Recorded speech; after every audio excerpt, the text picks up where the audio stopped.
as the week goes along, even some today as we get more news regarding the possibility of the pending storm and its effects on Saturday's game against Wake Forest, which now takes on greater meaning given that both teams are ranked. And really, when you look at this Florida State team, they just keep getting better and better and better. And that's where I want to start. That's where I want to celebrate. How are you, brother? Man, I'm 4-0. How about you? 4-0. 4-0. From 0-4 to 4-0. Yeah, is the headline there on Warchant.com, Corey's story there about the turnaround. And, of course, we're talking about it every day this past week. We thought this would be a win. We thought this would be a fairly comfortable win. But they did something different in the win. They did something different in the win than what we expected. And that was they played at a really high emotional level. The intensity was there from the opening kick. Obviously, Benson makes a difference back there. And that kid continues to come on and look more and more comfortable and runs with the authority we saw him run with in practice as he gets more game ready. And man, that's just such a nice three-headed monster they have in the backfield right now. It's a very talented running back room. So I was just getting home as the ball was kicked off, and and it was a great call. It was well done by the Seminole Radio Network because Culhane had let out there that in terms of kickoff coverage, Boston College was rated 118th coming into the game. So my eyes, it was like that Vince McMahon, and we were like, huh? Mm-hmm. And then he says, Trey Benson and Micah Pittman back to receive the kick. And then my eyes went, ooh, okay, that's better. I like that. Already better there. Yep. And then the call was outstanding. So I waited in my driveway for him to actually make it across the threshold and score the touchdown. And then I watched the game from there. But what a great way to start. I was yelling and screaming in celebration in my car in my driveway. So that atmosphere at that stadium was so reminiscent of glorious days, 2013, 2014. You go back through the many great times that I've had at Doak Campbell Stadium. We all have games that we remember that we circle, and we just talk about atmospheres. Because it's been a minute since Florida State had that kind of an atmosphere. To see it again, to feel it again, to hear it again, to watch it, to see the joy on people's faces, it's so cool to watch. Big picture. Just you take a step back and you think big picture, and it's easier to do in a game that is less intense. Meaning, I didn't think Boston College could beat us. So I didn't go thinking, BC could beat us. When you're worried about what the other team is, you have less time to focus on all that other stuff on the periphery. You might note the energy's great. You might note it's intense and loud and all those things, but you don't have time to take a step back and appreciate anything because every play feels like life or death if the game is in hand, on the line, not in hand. And so because Florida State got off to such a great start, this quickly became a party. This quickly became a celebration of the beginning of something very special.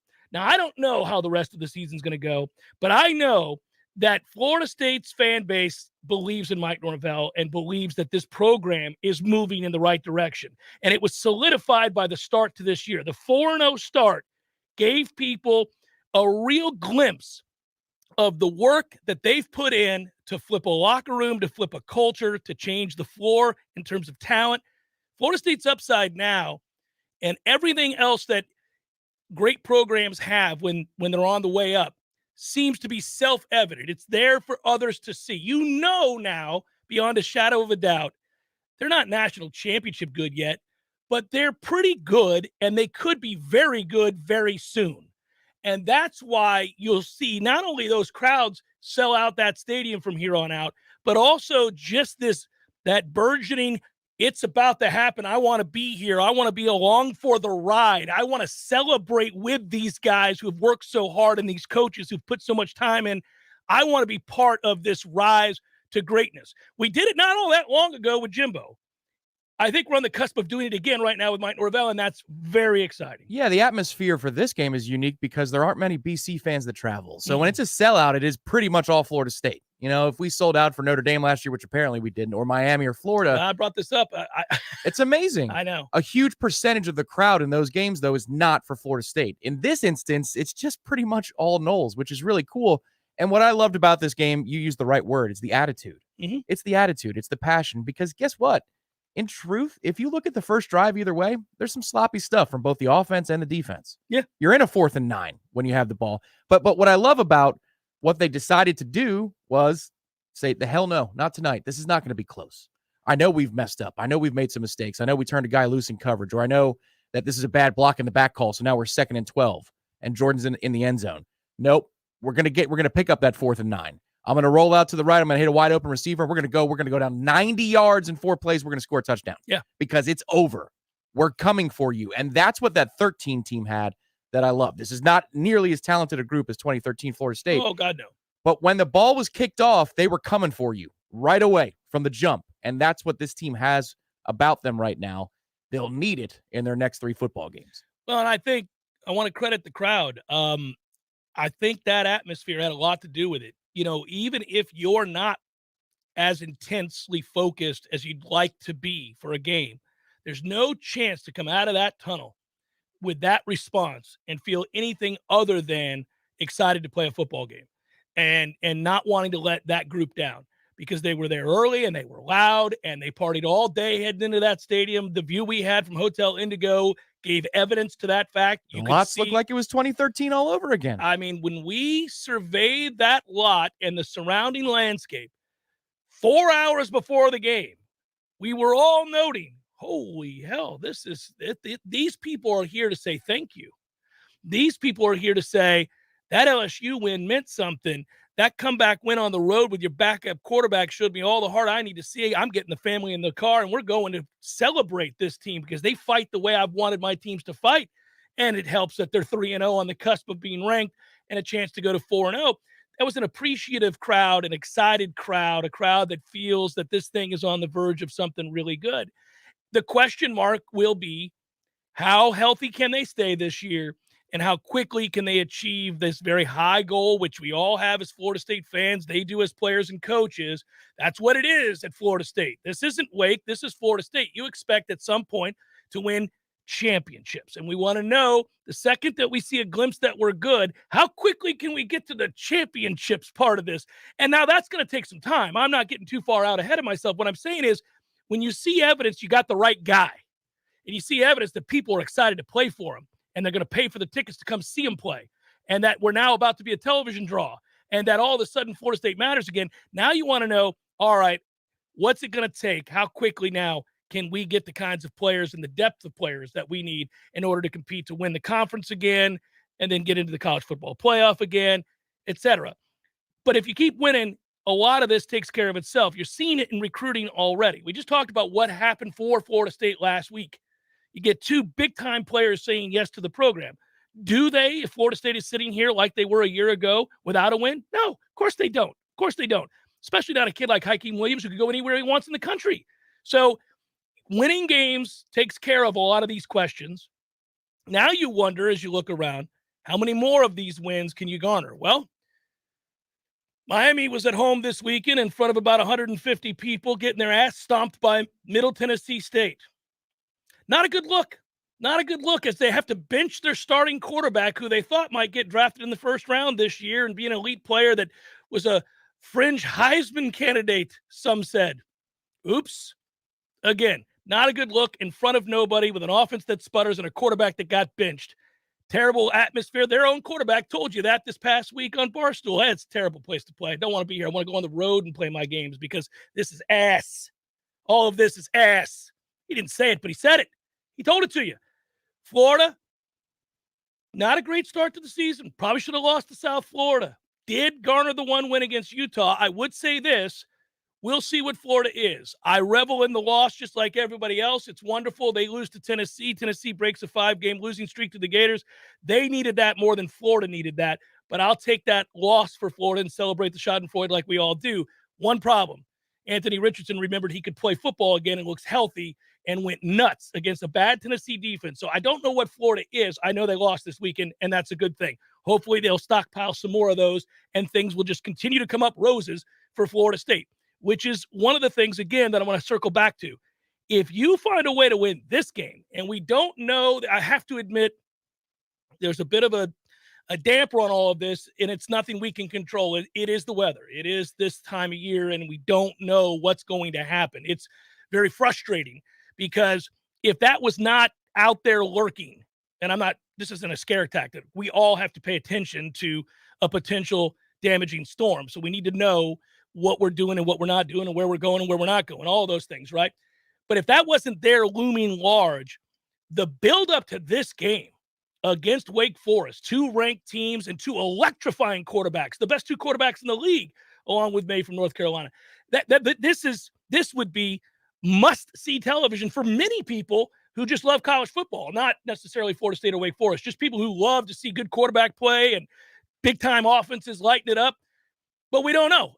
Is it going to be played in the monsoon? Are they going to move the game time? Are they going to play the game? We just don't know. So that is the only downer today on a Monday after a big win to get to 4-0. Florida State has a lot of momentum. They've got a lot of kids that, kind of in many ways flashed for the first time this year in this past game. They played so many people, and they were able to do things that really elite programs get a chance to do more often than others, and that is develop players in a game-like situation because you've taken care of business.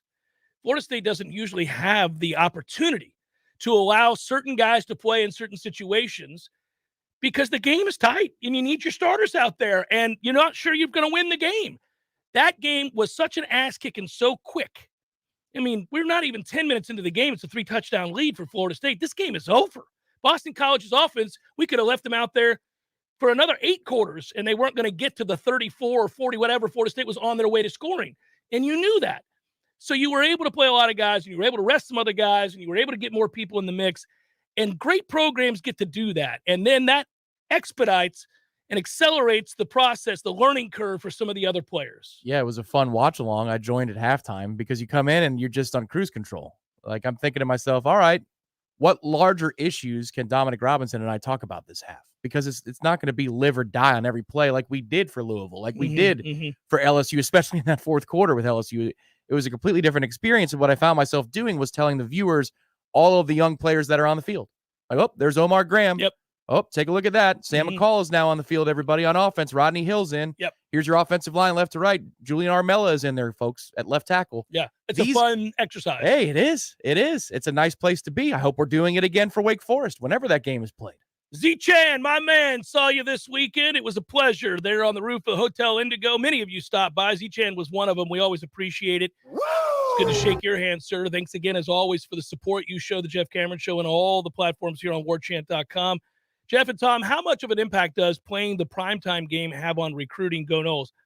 I don't know. I don't know that I can quantify that specifically. I don't even know if Michael Langston can. It's kind of hard to know that. It was just Boston College who had one win over Maine. But I would say that obviously the atmosphere has a lot to do with influencing recruits. If you are a recruit and you dismiss the opponent, that's fine, but you can't dismiss the atmosphere. Can't dismiss 80,000 strong going nuts from the start of the game to the end of the game.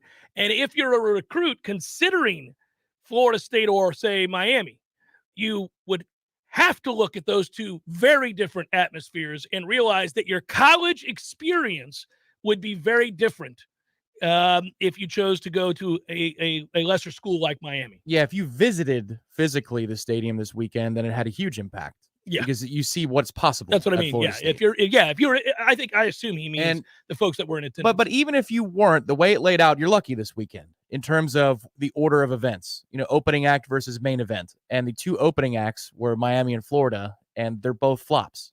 So now you say, man, 0 for 2. Is the state of Florida just bad at football? No, it's not. No, we're pretty good at it. We're pretty good at football. Up at the Capitol, they're doing pretty good, and so you get to see bad followed by good. That's the best part of the presentation if you're at home. But if you're physically on campus and you were around the stadium all day long, that's going to leave a huge mark. It doesn't matter who you're playing. That's big. That's huge. Pappy came back around and donated for our discussion last week. And I had mentioned that I thought that Anthony Richardson was hurt because he didn't look anything like the player we saw him look like against Utah. He acknowledges that it isn't much, but it's honest work. Oh, man, it's plenty. It's plenty. It's you owning up and coming back and having a conversation, brother. That's a give and take. Thank you. Credit where it's due, Jeff. It does seem AR was hurt. He can indeed throw an ounce. Yeah, he can. He can throw. Let's hope that some things go awry throughout the course of the season for UF. If he gets better and better as he looked in that game against Tennessee, then we got a lot on our hands come that final game against Florida. I have a feeling, I could be wrong, but I have a feeling that it's just going to be on any given Saturday. He could be the good one or the bad one. And that's what you have to brace for if you're a Florida fan. Well, the good one's really good when he's good. I mean, he's like, ooh, that's a problem because he's a monster physically, and then he does have a good arm. It's not always accurate. The good thing for Florida State is they'll be more than prepared with the quarterbacks we're seeing this season. My God. You got Hartman and Leary and DJ, and we'll see what Miami's quarterback situation is in November. But even Garrett Schrader, in his own way, could help you prepare for AR. That's true.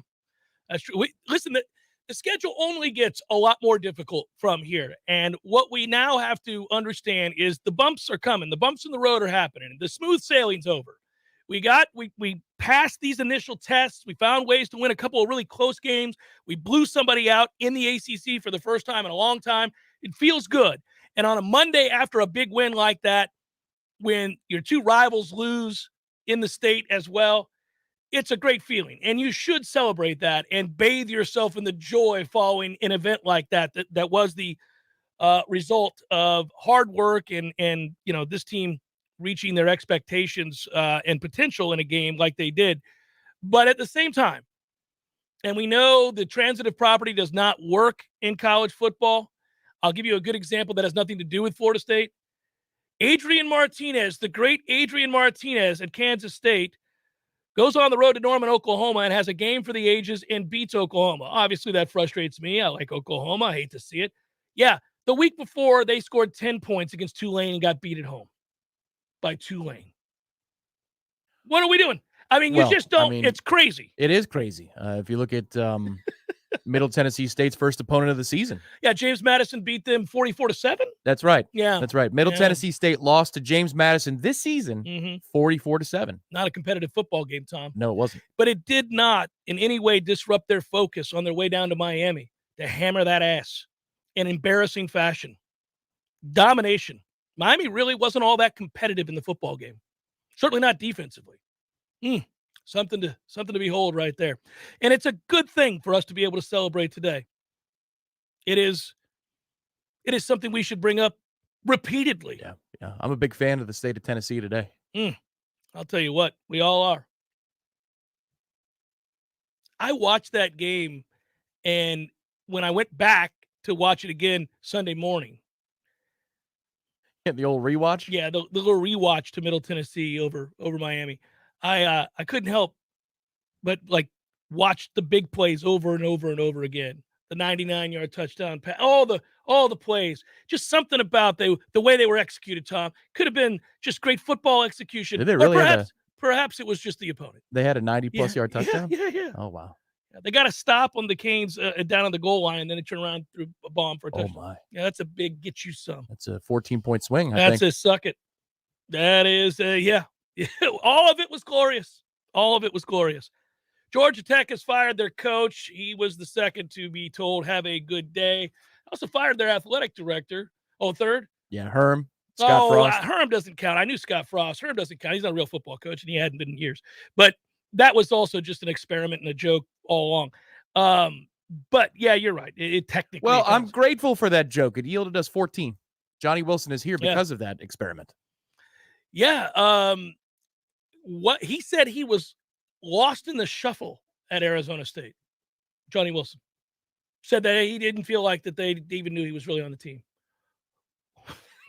I mean, I don't know. I've tuned into a couple Arizona State games. It's not like they're just overflowing with greatness. Like they looked at that guy and went, Now, listen, I'll grant you, even if he dropped the ball, which he did a lot of when we first saw him, you still would be intrigued, as I was, by 6'7". Let's just see what we can do. He likes the sport, too. Yeah. That matters. You know how I know that? He blocks. That means he likes the sport, so we can work on the other stuff.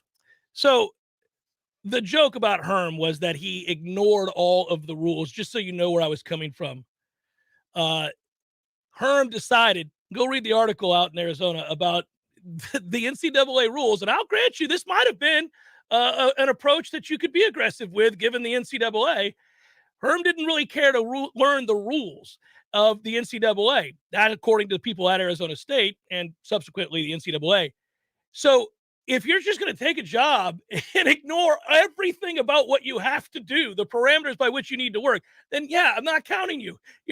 You're destined to be fired. You're destined to fail. And that's what happened. Like those articles about him just ignoring everything under the sun, both from a university standpoint and the NCAA. Well, that's a problem.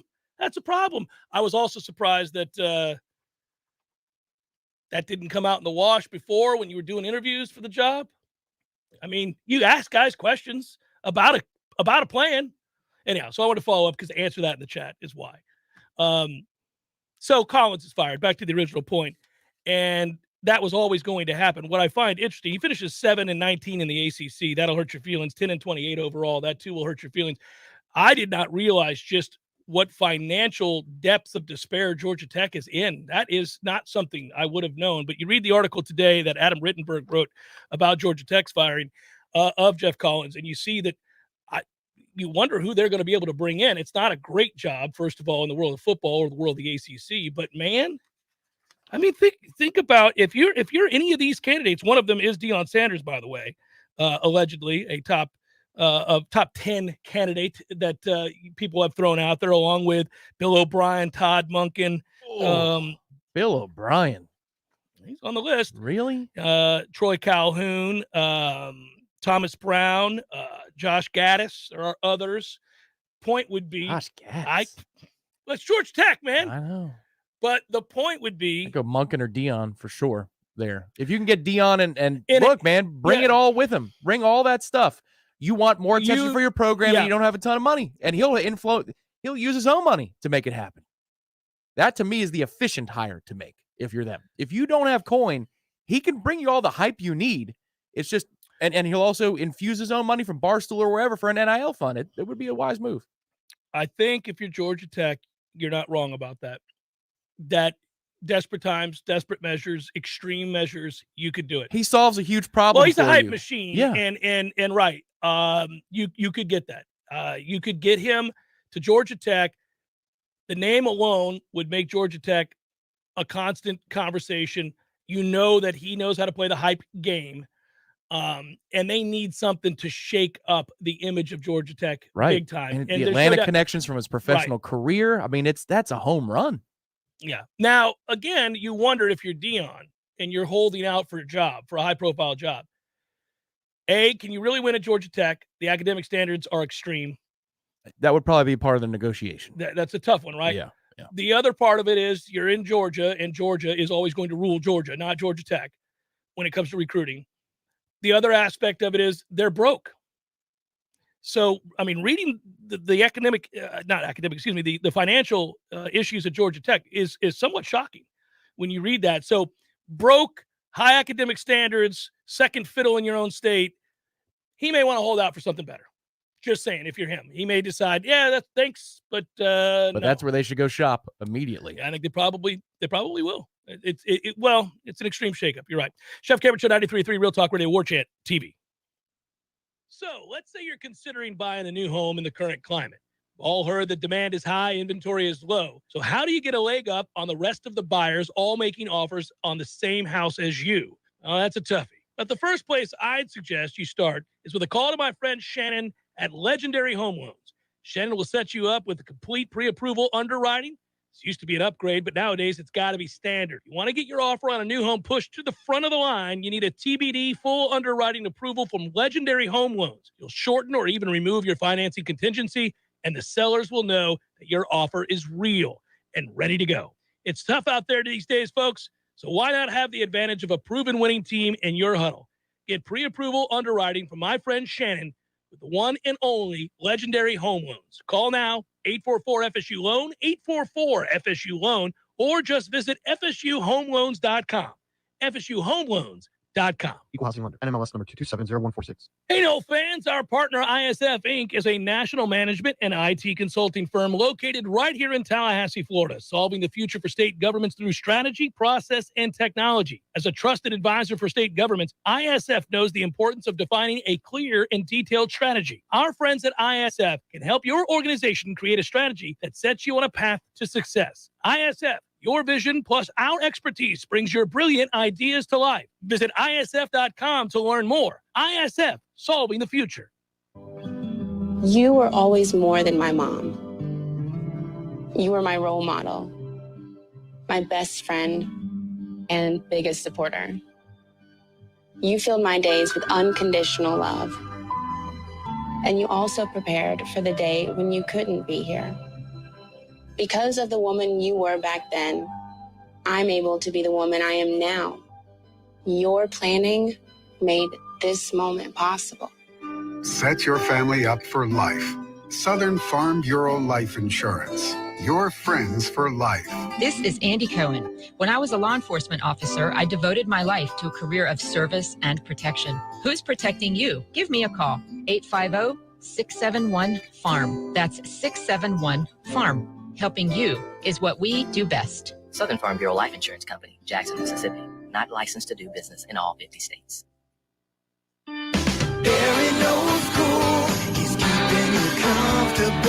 This is Kyle, Service Manager from Barano Heating and Air. Schedule an appointment from your mobile device to learn about our Total Comfort Service Program. With guaranteed same-day service, 15% off necessary repairs, and $25 berry bucks to use towards air filters and other products. Turn to the experts at Carrier and Barano Heating and Air. Any day, anytime, anywhere. Online at baranoac.com. Florida license CAC 1816-186. Sellers Tile does it better for business owners, contractors, designers, and homeowners. Better design ideas, better quality tile, carpet, and hardwood flooring, better mosaics, ceramic, and vinyl solutions. And Sellers makes it easier with their amazing showroom and first-class professionals. Maybe it's time to get Sellers working for you on Capitol Circle Northeast, just north of Mahan Drive, or online at sellerstile.com for better style, quality, and design. Go with Sellers in Tallahassee. Call 656-8453.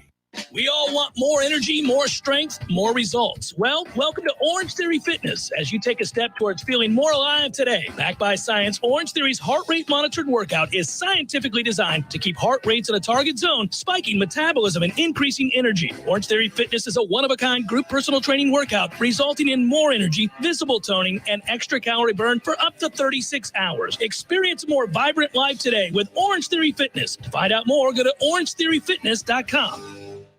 Cameron Show brought to you by Orangetheory Fitness. 2 Tallahassee locations, Midtown on Thomasville Road and Northside in the Village Common Shopping Center. Online at orangetheoryfitness.com.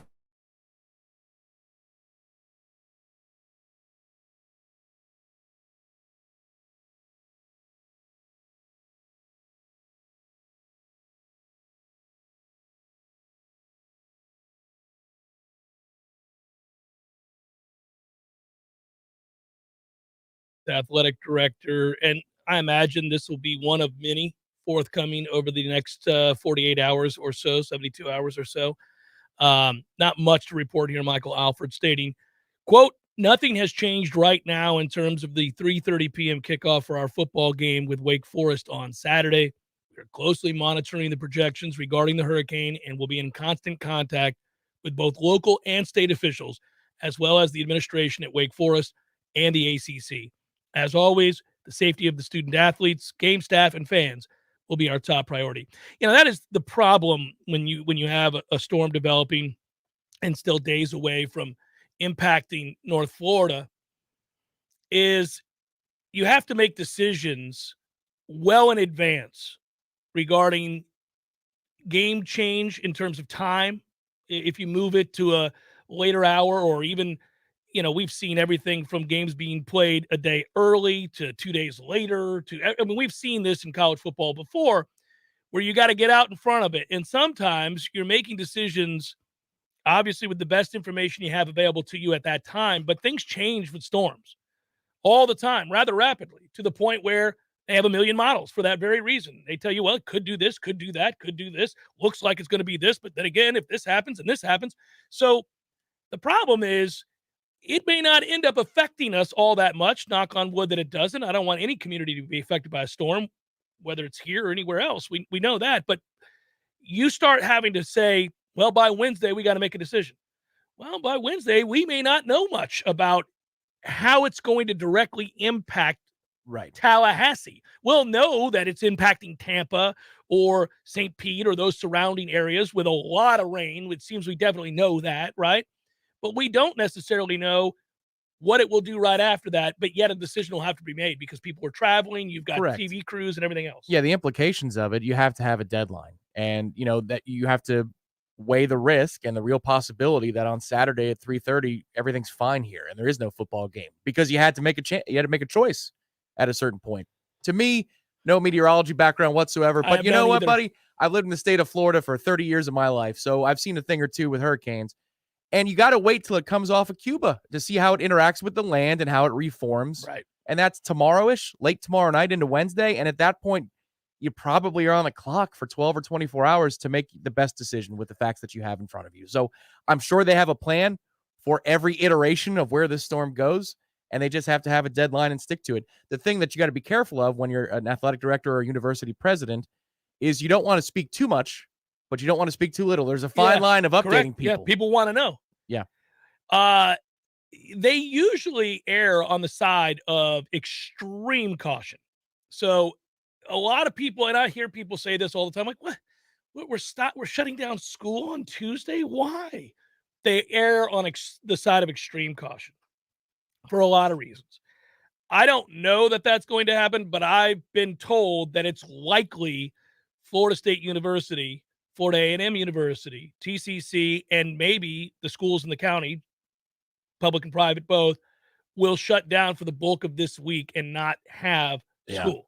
They've got a press conference in 25 minutes, does Leon County, for the local citizens. We're going to have to update you on that. My wife works in the school system, and we were kind of talking about this early this morning. She's like, I'm not going to be surprised if they shut it down. They just always err on the side of extreme caution. Like, even though you and I know that in all likelihood there's no weather event occurring in Tallahassee tomorrow, why would kids miss school tomorrow? But they might very well shut it down. So we'll see. Yeah, for me as a homeowner now, my property has trees everywhere. So I will err on the side of I'm getting out of here so, nothing falls on us and kills us. Right. But we don't have to make that call because I'm not a school system, nor am I a university until, Wednesday, Thursday. You just don't want to be stuck in traffic on the highways getting out of here. So that's the judgment call you've got to make throughout the state. And to all of you on Warchant TV and on the podcast that are listening in the Tampa area or Fort Myers or anywhere in the southern part of the state, I mean, we're all in this together, and we wish everybody the best. Yeah, absolutely. We obviously, you and I both, being from down there, have a ton of friends and family there. So if they say get out and you're in an evacuation zone, don't be proud. Go, leave. Jamie Chadwell is also mentioned as a possibility at that Georgia Tech job, the Coastal Carolina coach. He's 45 years old. When you take a program like that and have success the way that he has, and currently winning a lot of games, then you probably need to use that as your stepping stone to get out and get a Power 5 job. Problem is, this is just not a desirable job. That Georgia Tech job is just not a good job. Any time that I'm about to be a head coach in a Power 5 conference for the first time, and I sit down across from somebody and they're describing in whatever way possible how they're going to get out from under financial difficulties, sir, I don't know, man. I'm not going to be hamstrung in the era of NIL. Correct. No, man. And moreover, this is a realignment period in college football history. Right. And so what is your plan and where are you going to land? Because am I going to take a Power 5 job with you just in time for you not to be a part of the big picture? And if that's the case, then no, I'll wait. Maybe you'll be open again for another hiring in 2 years because you're in trouble. But I'll wait those 2 years because I want to see how this. I want to see how it all settles. Well, I'll tell you how it settled on my Redemption Thursday picks. Worst beating I've ever taken. Really? 8-2 a week ago. I think I went 1-9 in Redemption Thursday. Really? I think so. Yeah. Oh my! I'll have to pull up here during the break what the email. I think I went 1-9. It happens. It's all right. It's a long year. I had moved above 500 last week with that stellar effort, and then now I will obviously be below 500. We're gonna have to get back on track this week. It's a tough week. Now, luckily, I didn't bet all those in my personal life. Just some. Evened out in my personal life. Man, when the NFL and Vegas show you a weird line, take the suggestion. Colts plus 5.5, right? I mean, wow. Unbelievable. It was funny. We talked about it. That was one of the games I picked. I almost did it just because I was like, no, the Colts. Come on. We've seen the Colts. And then as that game was playing out, I know Director Matthew had a Tough break there.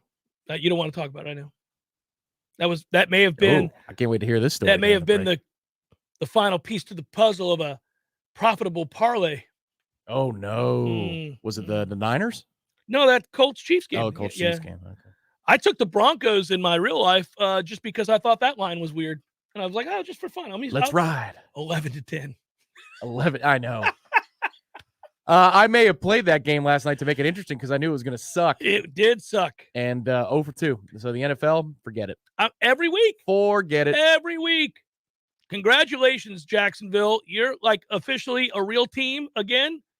Good job, Brian Kelly. Way to pick up the game. And also, by the way, I want to say about that, my God, what a scathing indictment that is for Urban Meyer. I mean, one change and all of a sudden it's a franchise with a pulse and moving in the right direction. Wish I never got asked to take pictures. Pictures. Oh my goodness gracious. Yeah, that was something to behold, man. And they got their uniforms right. It's a clean look. Good job, Jacksonville. Yeah, I'll never. Those uniforms are never going to be great uniforms, but they finally got a better look. Yes, they do. It's simple. Simple is best. Yeah, simple is best. Jeff Cameron Show, 93.3 Real Talk Radio and Warchant TV.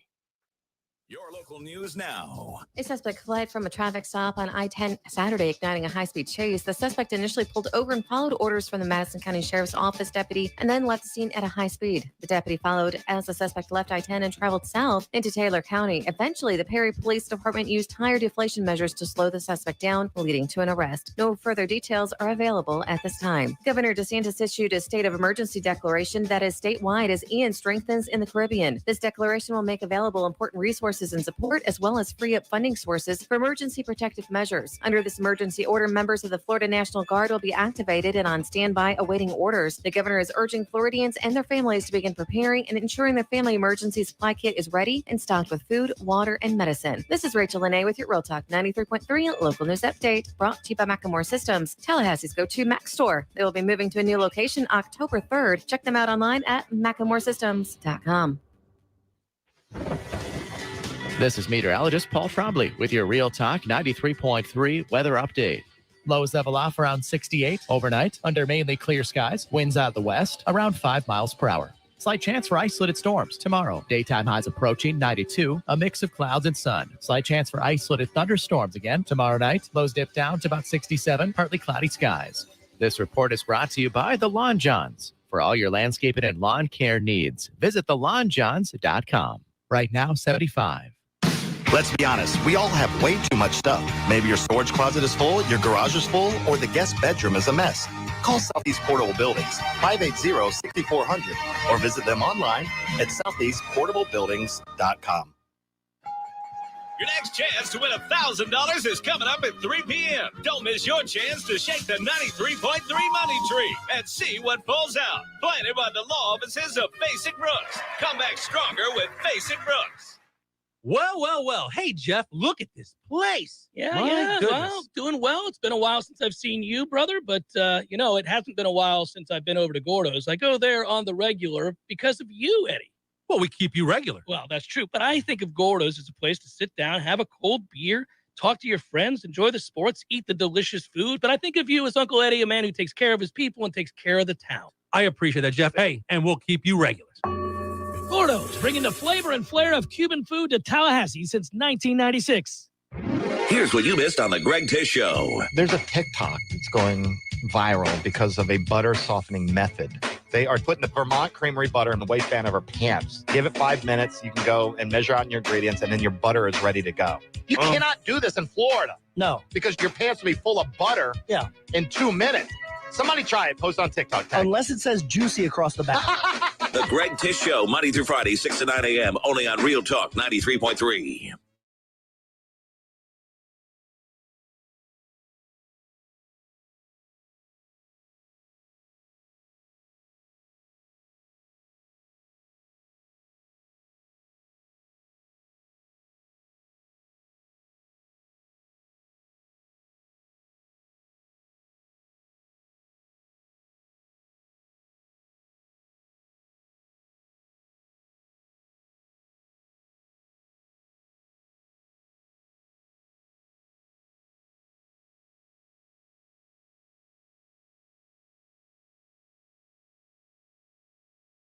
attention turns to that game and you think about personnel, who Florida State's going to have available and who they're not going to have available. We know from watching Wake and Clemson that if you cannot collapse the mesh point there and dominate with your defensive line and wreak havoc, then Sam Hartman is going to pick you apart and throw for 400 yards and 6 touchdowns and just do what he does. He's been a fantastic college football quarterback for multiple years now. That offense is annoying and difficult to prepare for, but they run it exceptionally well. They seem to be able to mostly execute it to a very high degree most Saturdays. I mean, and I don't really care who they're playing. Wake scores points. They just do.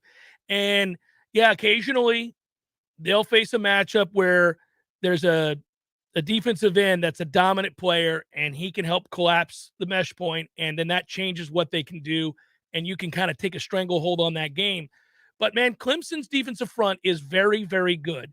And in the second half of that football game, after Clemson got off to a great start at the beginning of the game, it's 14-0. It looks like they're going to cruise, and it looks like they're going to do what they've always done against Wake Forest besides win the game, and that is hit Hartman a lot. But then some adjustments by Wake Forest. They give him a ton of time to throw the football, and he lit that secondary up, which I suppose is great news for us, but we don't play Clemson this week. We play Wake, and you're going to have to find a way to get to him, and that's why we're all holding our breath from the injury front. I mean, Briggs, it was good to see him show a pulse for the first time this year. Yep. I think it's really important that we get Verse back this week. I don't know if we will. I do know, just from looking at him walking around on the sidelines, that he's a guy that looks like he's on the verge of being able to play. That's I'm not a doctor. I don't know that. I don't know what they've told him about the injury, and they're never going to tell us. Ira said in warm-ups, too, he's jumping around a little bit. Yeah, he looked good. I think he's excited to get back and play some football. Now, if you get him back, that is huge because he is a havoc wreaker. I mean, that's what he does, man. That guy will do that. And you need to find somebody who can with a degree of consistency. I don't know about Fabian Lovett. You know, I've had the sense from the beginning with that injury that this was a 4 to 5 week thing, that maybe we were looking at NC State or Clemson. I don't know that. They have not said that. That's the sense we got after that injury against LSU. Whereas with Verse, I think just seeing the two of them standing there next to each other, walking around, I mean, clearly Verse looks to be the healthier of the two, and that's observational. That's not us giving you secrets. It's in the broadcast. Yeah, it's on the TV because they went and talked about injuries a lot. They had to find things to talk about in the second half too, and so they're, who's on the mend, those types of things. And it just gets so exciting, buddy, because if they go 2 out of 3 in this stretch, let's just say they win 2 out of the next 3, you're talking about a team that's on the brink of the top 10 in the country. Whose resume would be stronger with 1 loss? At this point, LSU keeps looking pretty solid, and these would be 3 straight ranked opponents. If you win 2 out of 3, you're talking about number 12 in the country, number 10 in the country. And still, if you win the right 2, depending upon how the cards fall later in the season, you are in line to be in the ACC championship game. You just need some tiebreaker luck. Yeah, no, it's exciting. I mean, we talk about getting off to a 4-0 start and what it means. Well, that's what it means, what Tom's doing. It means that you have an opportunity to dream, to think big, to think that, oh, my goodness, there's a chance, and you can apply whatever percentage you want based on this stretch of 3 games coming up that you think we're going to win. But, what percentage of those 3 you think we're going to win.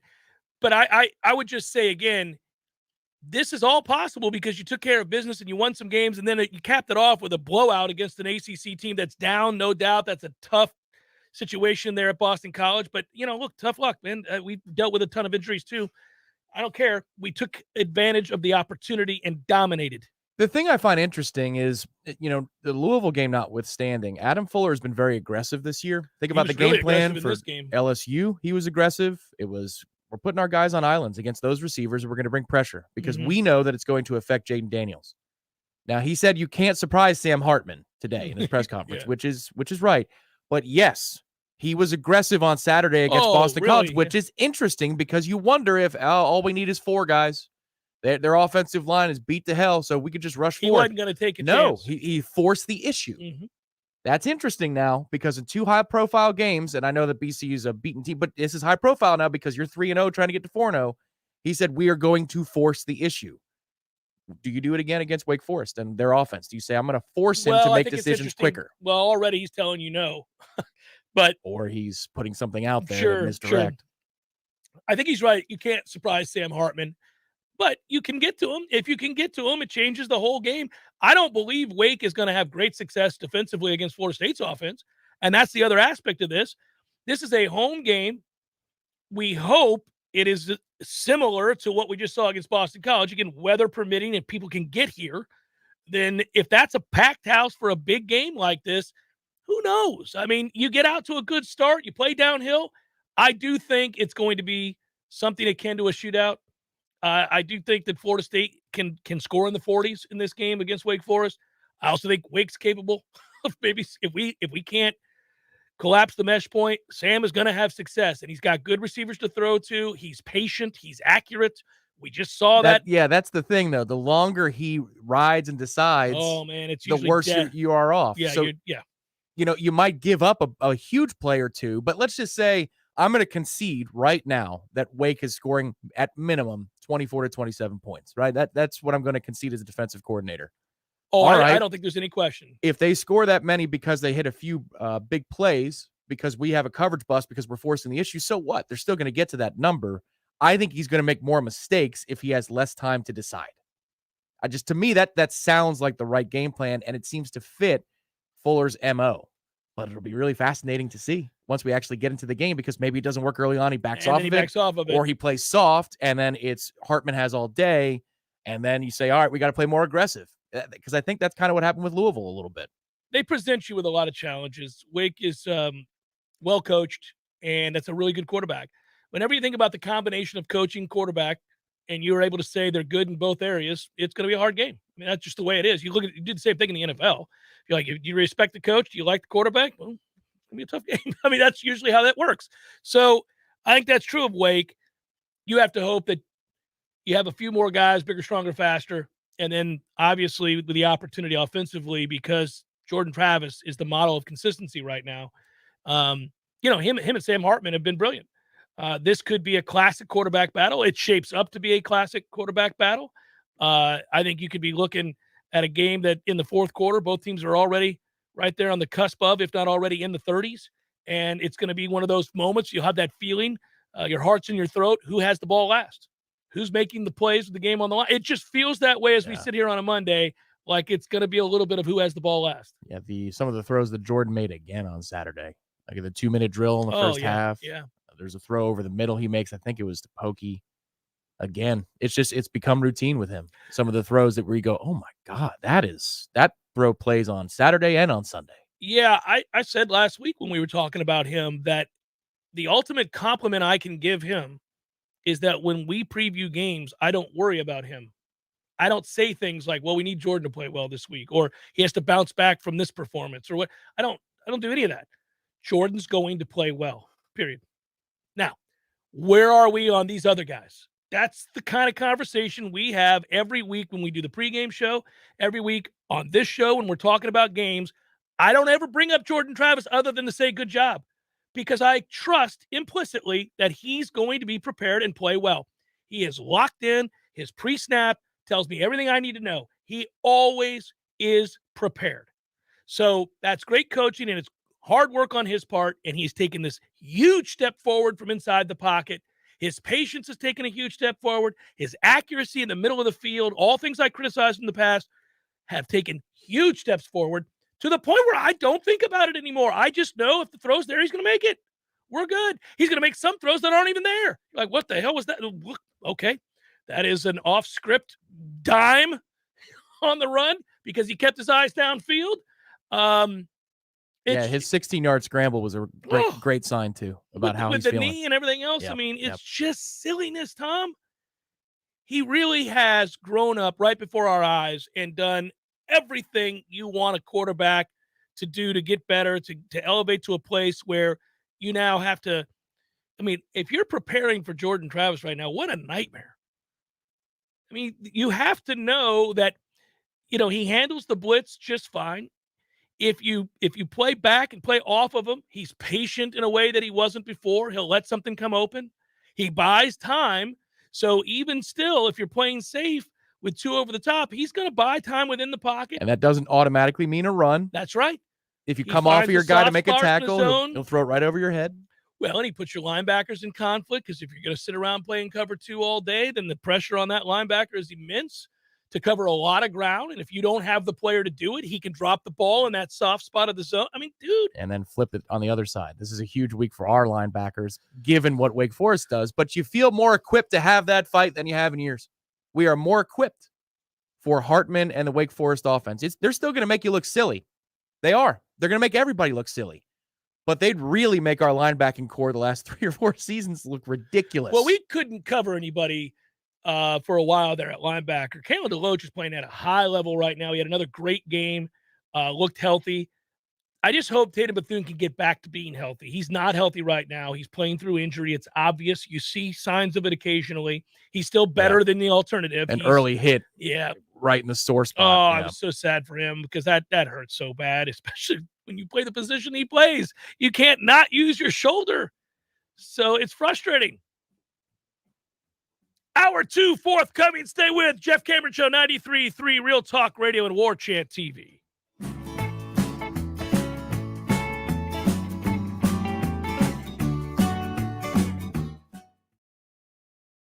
We're your locally owned Benjamin Moore retailer. We're your store for quality with brilliant and durable paint in a variety of sheens and thousands of colors.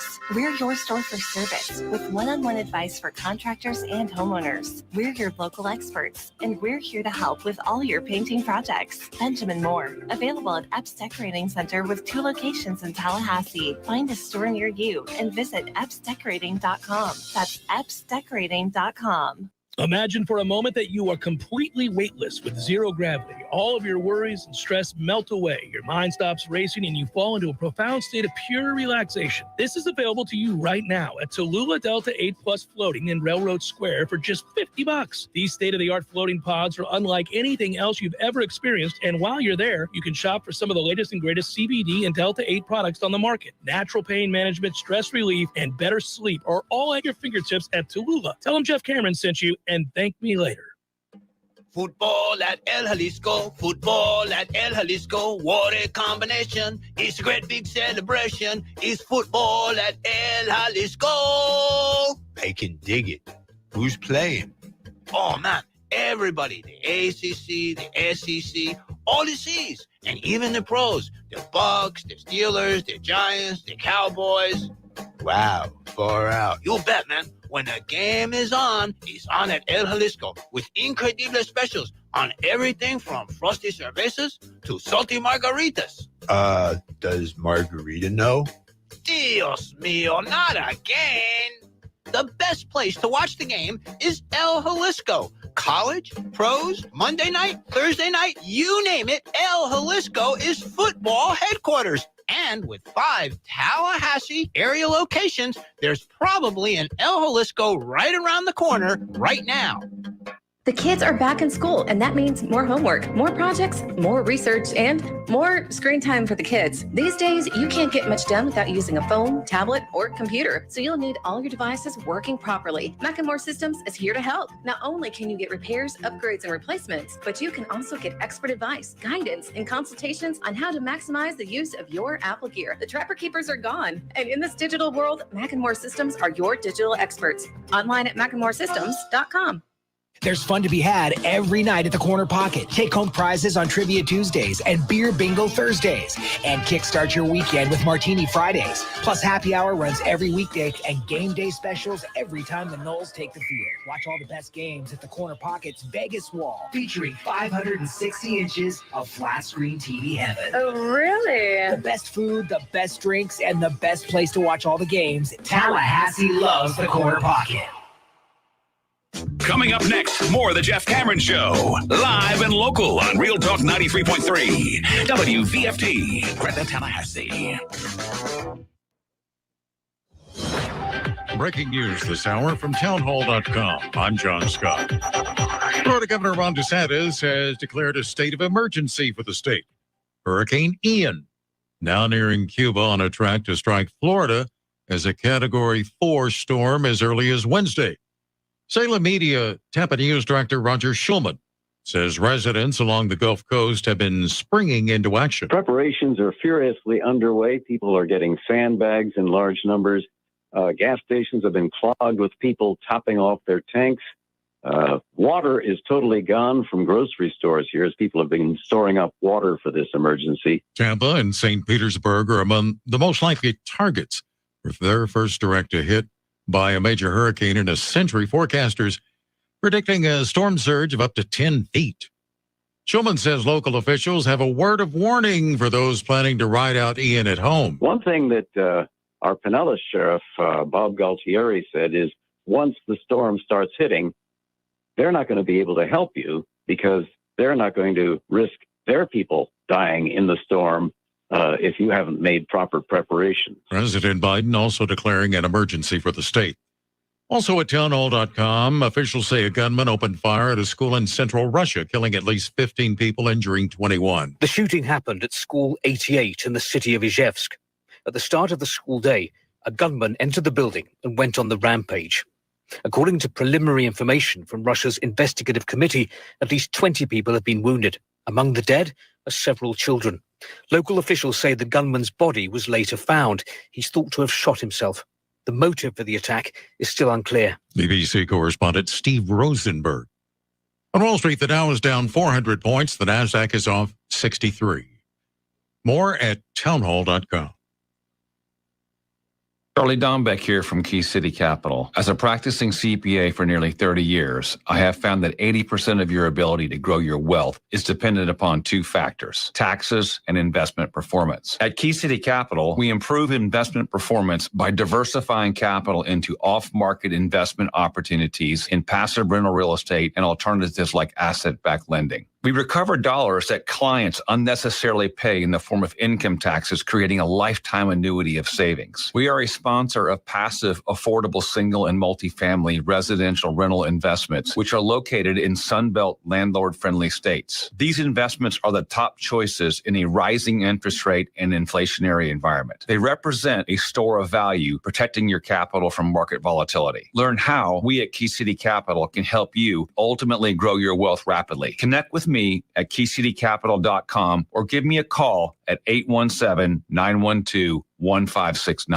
If you're a business owner of any kind, you need advanced fire protection services. We are AFPS, and we provide high-quality life safety services throughout Northwest Florida, and we've been doing it since 1989, with offices now in Tallahassee. Fire sprinklers, fire alarms, fire extinguishers, hood suppression systems, and emergency exit lights. For all of your life safety equipment, we've got you covered 24/7. We are Advanced Fire Protection Services. For a free life safety system evaluation, visit WeSaveLives.com. That's WeSaveLives.com. We all want more energy, more strength, more results. Well, welcome to Orangetheory Fitness as you take a step towards feeling more alive today. Backed by science, Orangetheory's heart rate monitored workout is scientifically designed to keep heart rates in a target zone, spiking metabolism and increasing energy. Orangetheory Fitness is a one-of-a-kind group personal training workout, resulting in more energy, visible toning, and extra calorie burn for up to 36 hours. Experience a more vibrant life today with Orangetheory Fitness. To find out more, go to orangetheoryfitness.com.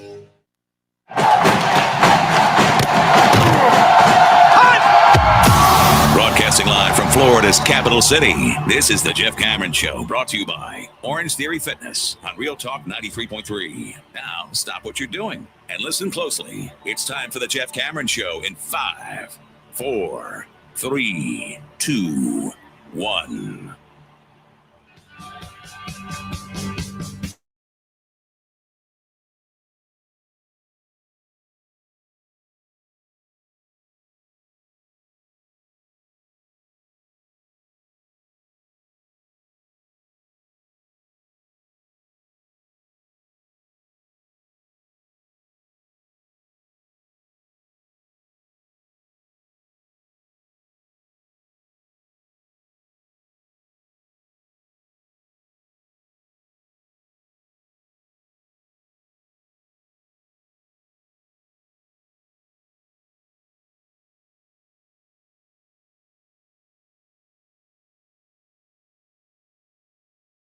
victory for Florida State. Noles dominate on Saturday night at home before a sellout crowd. Now find themselves, that's right, ranked. Amazing to think a year ago, Florida State was 0-4 through 4 games. A lot of us at that moment began to wonder aloud, could we get this thing turned around in a timely fashion in a way that would allow Mike Norvell to remain head coach and develop a program? The answer so far this year is, of course, a resounding yes. And now they'll host Wake Forest, who lost in double overtime to Clemson 51-45. A couple of opportunities in that game. Frustrates you to see how Wake squandered them at the end of regulation. I thought that was interesting. I'm not sure they played to win there. And then in addition, they didn't. And then in addition, what we saw in the double overtime. But nonetheless, we know Wake is formidable offensively, not so much defensively. 2 top 25 teams here at Doak. Weather permitting, knock on wood, I want this thing to be just as electric as it was the other night. Don't know that it will be. In the Coaches Poll, Clemson is ranked in the top 10. NC State is as well. Wake, number 21. Florida State, 22. Pitt, number 24. Now Syracuse in the Coaches Poll at number 25. Go ahead. The Coaches Poll. Oh, okay. I thought you were about to hit the button. And you got me looking. I'm looking up stuff on the local rulings here for Leon County. Sorry. Should note, by the way, if you missed it over the weekend, if any of you missed it, I want to bring this up to your attention. Rather stunningly, Miami lost at home, Tom, to Middle Tennessee State, a team that James Madison defeated 44-7 earlier this season. So, you know, if you were unaware, Miami lost at home to Middle Tennessee State. Have they ever beaten Middle Tennessee State?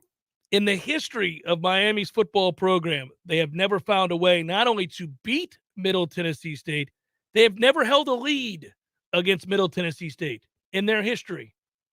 3 games against Middle Tennessee State, all 3 losses, and none of those games did they ever hold the lead. Guys, they're too much for you. Stop scheduling Middle Tennessee State. You've got nothing for them. Home, away, doesn't make much of a difference. Just stop playing them. They're too good for you. At some point, you just have to admit it. You just have to know when you're not good enough to beat Middle Tennessee State. James Madison can schedule them every year and feel good about it. Miami, on the other hand, can't do it. Can't do it. Should note that also Florida, by the way, lost their football game too. Don't know if you saw that. Florida also lost on Saturday. So of the big 3, of course, Florida State was the only team that was victorious. And not only victorious, it was an ass kicking. And it was over before it started. A resounding victory to get to 4-0. And now we're all enjoying and celebrating these great moments after the weekend comes and goes with yet another win. And yes, I will tip the cap. I have to, because it is funny that after that game, I don't know if you saw it. Did you see Rick Stockstill, the coach at Middle Tennessee State? No, I saw something. There was the video on Twitter, but I didn't click it. Should I have? Oh, it's great. Okay. Well, he was quarterback at Florida State. Yeah, here, all those years ago. So he, after the game, specifically said, I know the folks in Tallahassee are very happy. We dominated Miami tonight, really dominated this game. I mean, it was hilarious. He got it. He got a cut in there for Tallahassee. It's like all my FSU brethren reaching out to me after the game. I see you. Yeah, we got them. I hear they're sold out tonight. That's a real atmosphere in college football, folks. Oh, it was so good. It was so good. Yeah, if you missed it, Miami lost to Middle Tennessee State, everybody. I'm glad I could bring you the good news. I'm not real sure everybody knew that. Are they still ranked, Miami? They're not, Tom. No.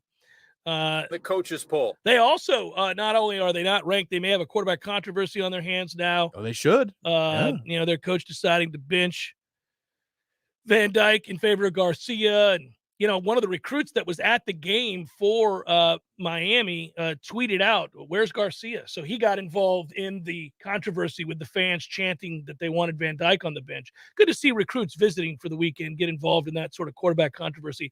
I don't know how Mario's going to be able to reel it all in. It looks like it's dangerously out of control.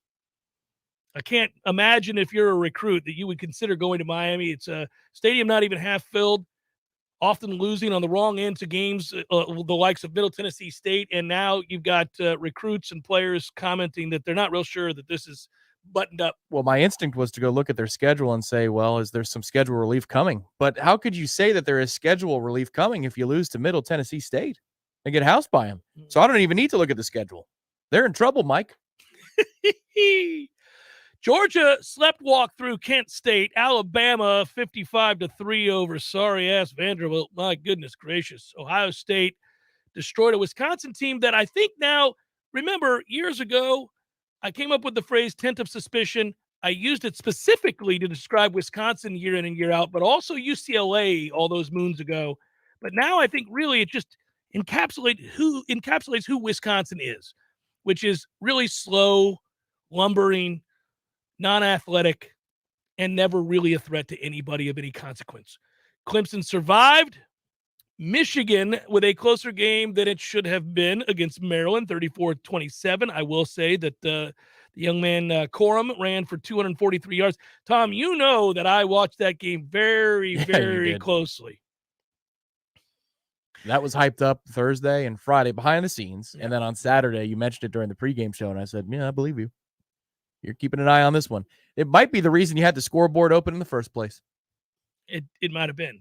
The fact that it was 13-10 late into the second quarter, I was beginning to worry a little bit that the game was not playing out in the way that was going to benefit me. Ultimately, it did, and we exhaled.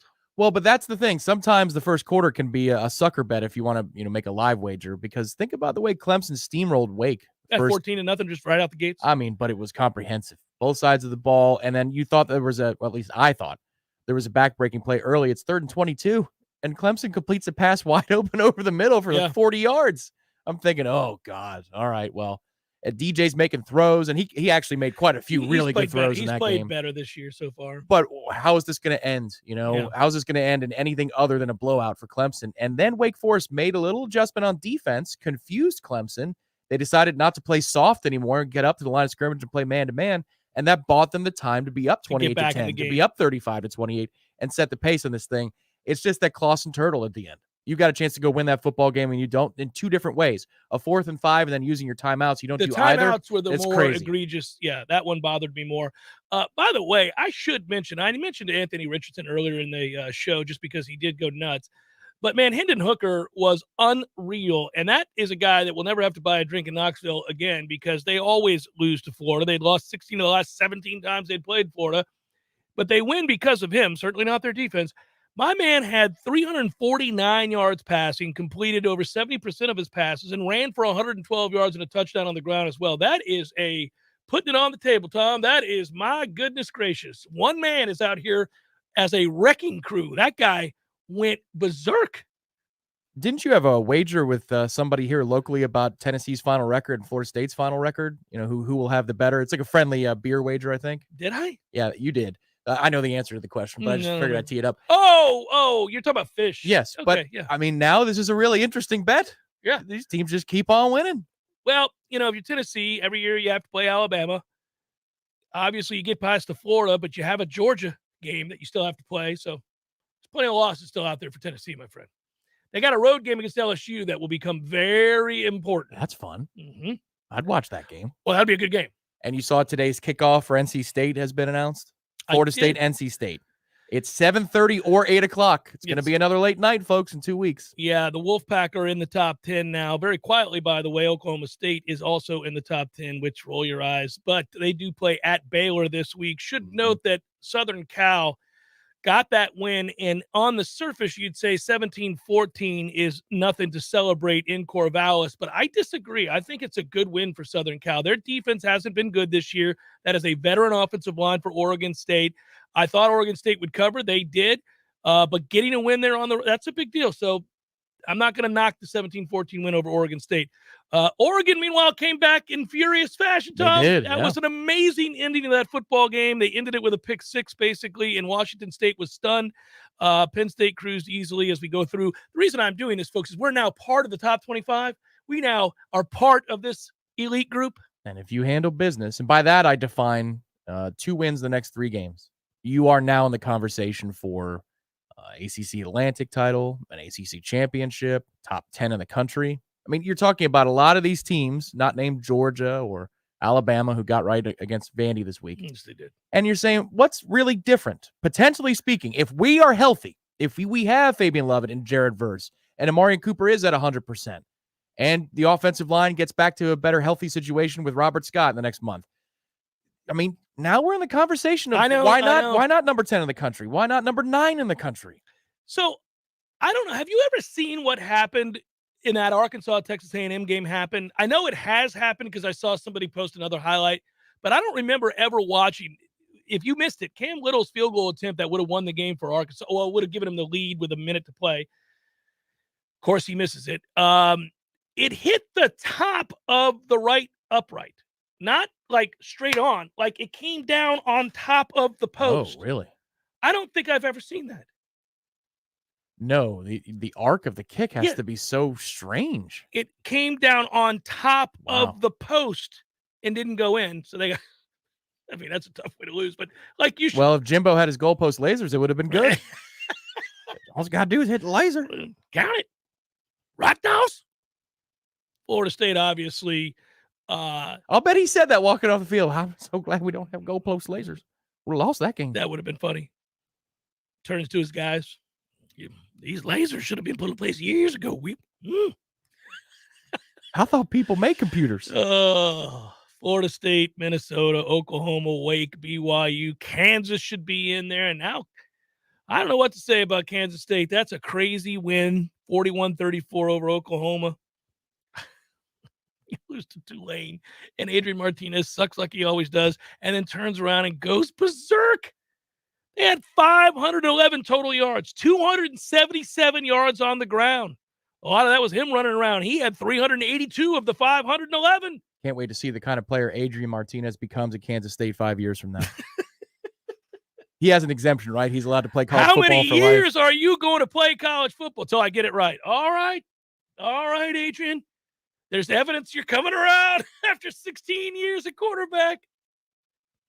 Lance Leopold's name will be omnipresent on the lips of commentators around the country as they discuss Nebraska's coaching search. He gets another win, this one over Duke, and Kansas is 4-0. And they covered. That was a 7-point number. I know. It's crazy. Now we turn our attention to not only the Wake game, but the health of Florida State. Goodness gracious, this week, I hope we find out that Jared Verse is a full go. Obviously, it would be great to get Fabian Lovett back. Don't know that that's going to happen. But this game, at least in terms of the total released already, looks to be a shootout. I agree with that assessment. I do think, though, we have a chance to do something about it on defense more than they do. I don't feel like Wake's going to make a lot of stops against Florida State in any scenario. But we could make some stops. Just enough. Just enough. You only need a few. Yeah, I like the wrinkles that we showed this week. And some of it is about progressions. The couple of completions to Cam McDonald over the middle of the field. Glad he caught the seam passes. That's good. It's an improvement. 2 for 50 yards. They broke out the Wildcat as well on our own side of the 50, and Trayshawn Ward busted a run to the left. Some things for Wake Forest to consider, and also reassuring things for you and I as FSU fans saying, all right, if it's not Johnny, who is it? Well, we have answers for that. It wasn't Johnny against LSU. It wasn't Johnny this last weekend. I love the tunnel screen game, too. I haven't said that about Florida State in forever. Right? The Micah Pittman catch is really well timed. That's on number 4 by himself, just waiting and then bursting as he's catching the ball. And then the Darion tunnel screen was great, too. Breaking back on the ball to create the angles and the time for the offensive lineman to pave the way. Who expected Darion to play a role of that significance coming into this game? That's insane. Right. Now, he's banged up, so we'll see what happens there. But he had jumped span on the depth chart, clearly, because Deuce was available and he played. So that means that 21 just straight up jumped 5 on the chart. And that's not surprising. I mean, it's not surprising. From the Deuce, that's an interesting way. The Deuce span perspective, that is not surprising because he's raw. But from Darion, it's not exactly like Darion Williamson's been kicking ass for 2 years. Yeah, correct. By the way, this that's 31-year-old first-round pick, Adrian Martinez to you. That is funny. So is, as usual, the comment. We have 2 or 3 in a row. Yeah, everybody knows how much I love Adrian Martinez. Everybody's involved here. Yes. Thank you, Ryan. Adrian Martinez and Sam Hartman were roommates at the Elite 11 in 2006. It feels that way, doesn't it? Yeah, they were freshmen when I was a freshman. Look at me. It's No update on Winston Wright. No update on any player in this game for Saturday. There will not be one unless the head coach decides to tell us that so-and-so is a full go, because we're not allowed to comment on injuries in regards to what we see at practice. So even if he is out there looking good and we think he's going to play, can't tell you about it. And then secondarily, he may end up being a game-time decision, which means that at no point during the week will Mike Norvell choose to come out and tell the other team who's playing and who's not playing. He just won't do it. I don't think it has much of an impact typically if a coach lets you know that a guy's starting or not starting if he's not a quarterback. If you're talking about a right guard or a defensive tackle, I know it has an impact on the game, like how the game is played and what you can and can't do and how stout you are or not. I mean, I get all of that. But I'm saying, like, a coach telling you that a guy's going to play or not, I don't think it makes much of a difference in what a team wants to do. The opposing team, that is, but coaches are scared to death, so they're never going to really tell you. They're always going to keep it under wraps. So I don't think we're going to be able to tell you about anybody. And Winston Wright's a guy that, again, has progressed a lot in what he can and cannot do. We can tell you that. That's exciting. And Mike has shared as much. Yes. Yeah. So we've watched him be able to participate in certain drills in terms of exercise, high knees, stuff like that. He's had days where we've seen him in pads. That's all very exciting. Right. Routes against air, which is important because that's cutting, you know? Yeah. So that's why, you have hope. But I always thought, and we said this early in the season, and all I could say was, I think personally that seems like a second half of the season type of deal. Oh, we're 4 games in and we haven't seen him. So we're rapidly approaching that point of the season. So maybe he gets in, maybe he doesn't. Well, who does he jump on the depth chart? I mean, he's got to earn it now. It's not just he shows up and he plays. You actually have to earn it.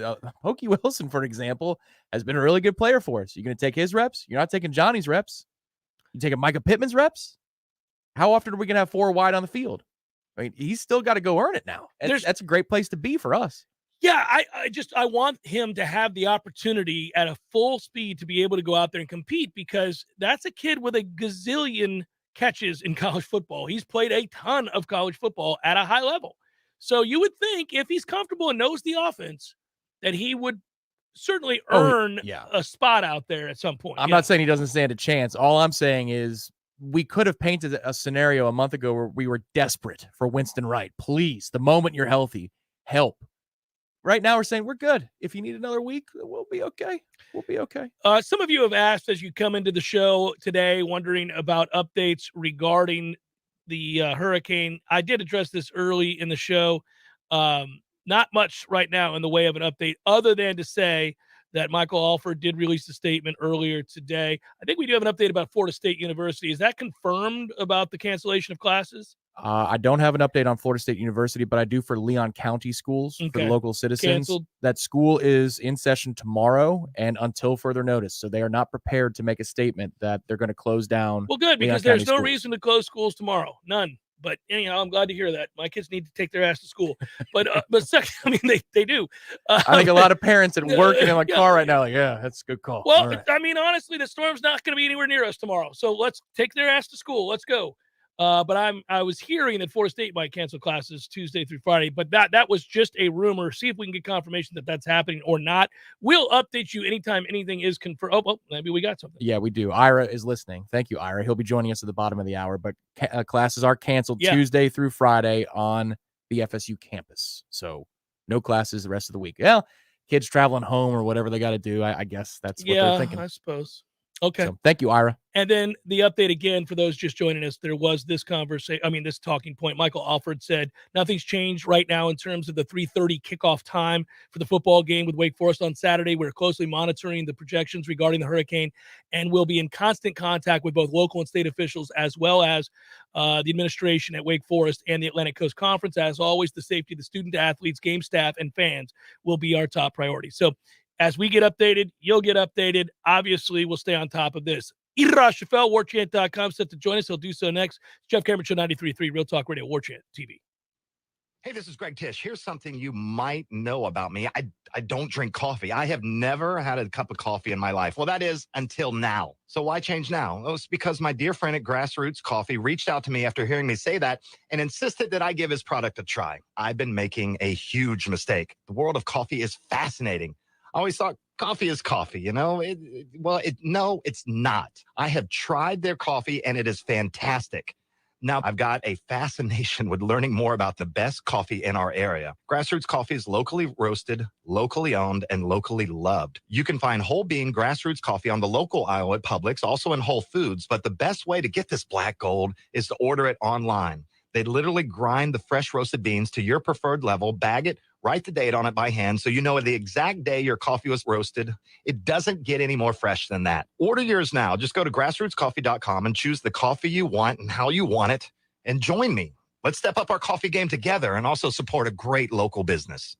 Wooden Glass has been taking care of families since 1945. Experienced, reliable professionals who offer only the best, like Wooden's top-of-the-line bath enclosures. Eye-catching storefronts are a specialty at Wooden Glass, and they provide precise installation. Wooden Glass, Tallahassee's first family in glass.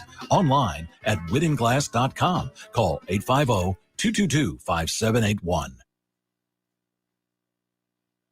Hey, no fans, our partner ISF Inc. is a national management and IT consulting firm located right here in Tallahassee, Florida, solving the future for state governments through strategy, process, and technology. As a trusted advisor for state governments, ISF knows the importance of defining a clear and detailed strategy. Our friends at ISF can help your organization create a strategy that sets you on a path to success. ISF, your vision plus our expertise brings your brilliant ideas to life. Visit ISF.com to learn more. ISF, solving the future.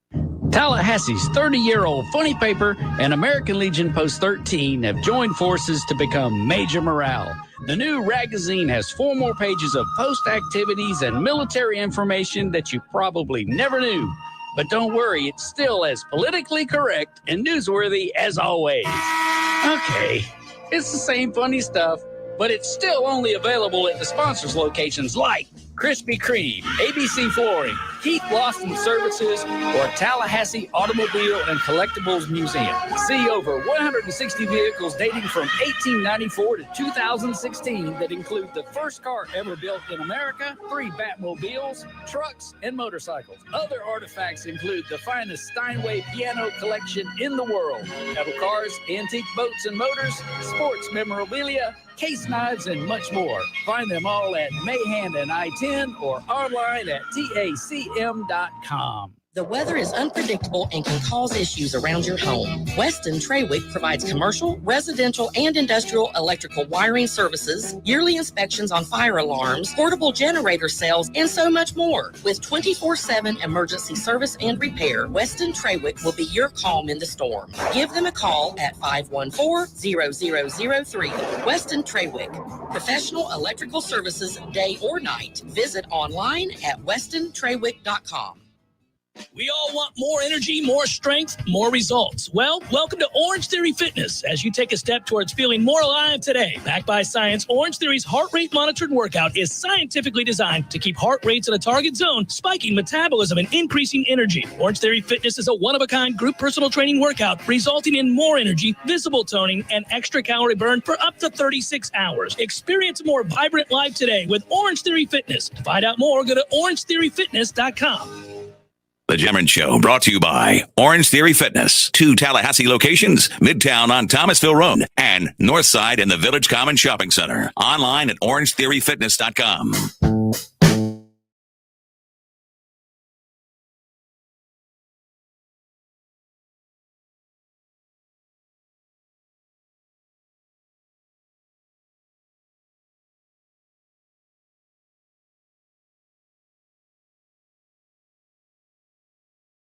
Here for you as my friend Shannon, who I spoke to this week, and he was in town for the game.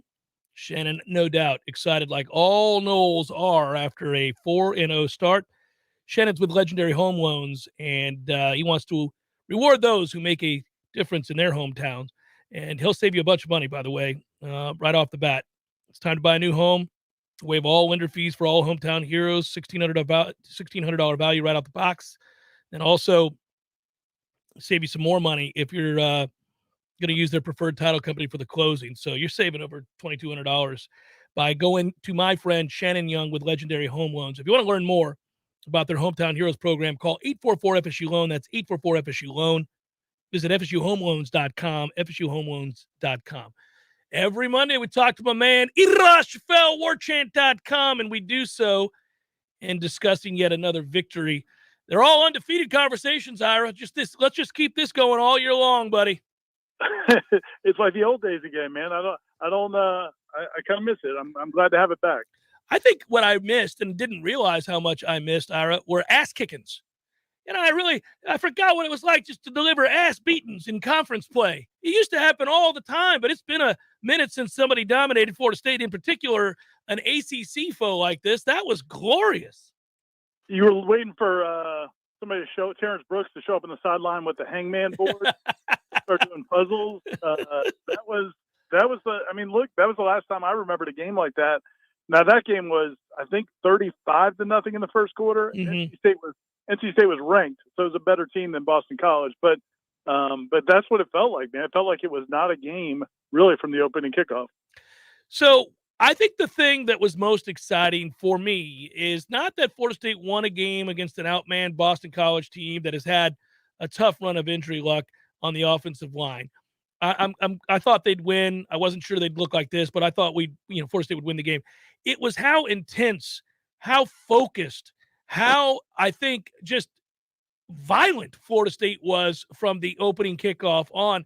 That shows that buy-in, that commitment, that level of intensity from week to week to week. There was no lull in their preparation, no lull in their mental makeup or their attitude towards playing football. They're having fun right now. Yeah, it's a neat time, man. It's a neat time for this program, and as you said, a lot of us have, because Mike Norvell still new as a head coach of Florida State. It's still his only third year. We watch a lot of his reactions. So when he jumps on John Papuchis' shoulders at the LSU game, or he's running down the sideline during a big play, sometimes people will ask, is he too happy? Is he too emotional? But I thought the camera showed him after that kickoff return for a touchdown, and it wasn't a celebration. It was more like, oh, BC, it's about to be painful. And I thought that's how they played. I mean, and I think you're right about the physicality. Since Boston College came into the league, the story when you play them is, look, man, they're not going to make a lot of mistakes. They're not super athletic, but they're going to be physical, and it's going to be a physical football game. But I thought on both sides of the ball and special teams, particularly on offense, FSU's skill players on offense were way more physical than Boston College's. I also thought the pass rush really affected Jurkovich.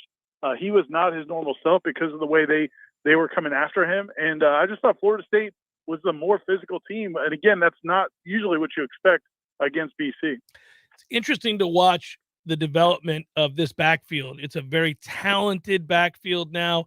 You have, and I mean the entirety of the backfield, every week you trust Jordan Travis to have a great game. But now you're watching Benson run with the kind of physicality that his body suggests he should. You're seeing him get more comfortable in exerting that physicality. Obviously, Trayshawn Ward's had a great year, and we trust Toafili to make big plays throughout the season. So this is a backfield that you really love to watch play. Now it's a rather eclectic group at wide receiver, and each week it's a different guy. Marion, nobody expected to see some of these guys making plays that too is exciting to see the development of that crew. Who knows what this looks like by season's end, but right now they have found a way to get everybody involved.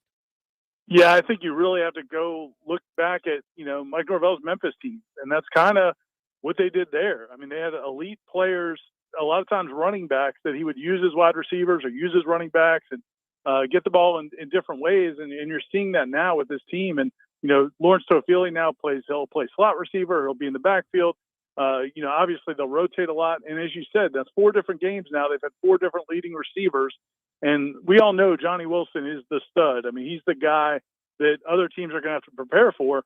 But, man, if you could throw up a jump ball to Kentron Portier, or if you could hit Darion Williamson on a screen, or, get the Pokey Wilson keeps making big catches, I just think it's going to be a tough offense to prepare for, especially because you have Jordan Travis and Mike Norvell seem to be on such the same page. And that's the thing. It's not like Florida State's got elite talent across the field, but they've got guys who understand this offense now, are playing really hard, and you have a quarterback and a head coach who kind of have the whole playbook available to them.